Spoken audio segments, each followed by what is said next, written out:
श्रीमद् भगवद गीता अध्याय 3 कर्मयोग। इस अध्याय में श्री कृष्ण समझाते हैं कि सभी जीव अपनी स्वाभाविक प्रकृति के कारण कार्य करने के लिए बाध्य होते हैं और कोई भी प्राणी एक क्षण के लिए भी अकर्मा नहीं रह सकता। वे जो गेरुए वस्त्र धारण कर बाह्य रूप से वैराग्य प्रदर्शित करते हैं लेकिन आंतरिक रूप से इंद्रिय विषयों के भोगों के प्रति आसक्ति रखते हैं, वे ढोंगी हैं।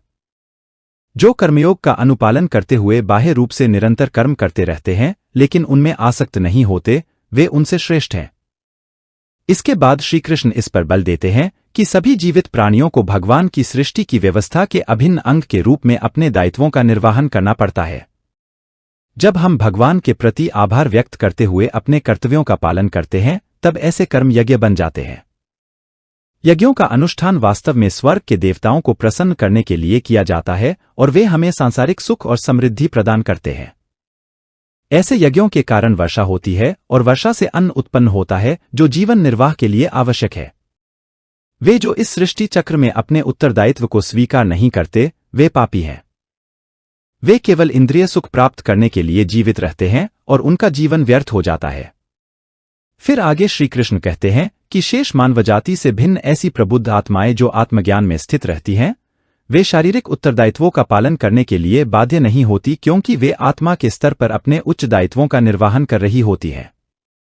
हालांकि वे अपने सामाजिक दायित्वों का त्याग कर देती हैं, जिससे सामान्य मनुष्यों के मन में असमंजस की भावना उत्पन्न होती है जो महापुरुषों के पदचिह्नों पर चलना चाहते हैं। इसलिए ज्ञानी पुरुषों को संसार के अनुसरणार्थ उच्च आदर्श प्रस्तुत करने के लिए बिना किसी प्रयोजन और व्यक्तिगत लाभ के लिए निरंतर कर्म करना होगा। यह अज्ञानी को अपरिपक्व अवस्था में अपने नियत दायित्वों का त्याग करने से रोकेगा। अतीत में महान राजर्षियों जैसे कि राजा जनक और अन्य राजाओं का यही उद्देश्य था जिन्होंने अपने सांसारिक दायित्वों का निर्वहन किया था। तत्पश्चात अर्जुन पूछता है कि लोग अनिच्छा से पापपूर्ण कर्मों में प्रवृत्त क्यों होते हैं? क्या उन्हें बलपूर्वक पाप कर्मों में लगाया जाता है? परम प्रभु श्री कृष्ण बताते हैं कि संसार का सर्वभक्षी पापपूर्ण शत्रु केवल कामवासना है। जिस प्रकार से अग्नि धुएं से ढकी रहती है, दर्पण धूल से ढका रहता है, उसी प्रकार से कामना मनुष्य के ज्ञान पर आवरण डाल देती है और उसकी बुद्धि का विनाश कर देती है। फिर श्री कृष्ण अर्जुन से आह्वान करते हैं कि वह इस कामना रूपी शत्रु का संहार कर दें जो पाप का मूर्त रूप है और अपनी इंद्रिय, मन और बुद्धि को वश में करें।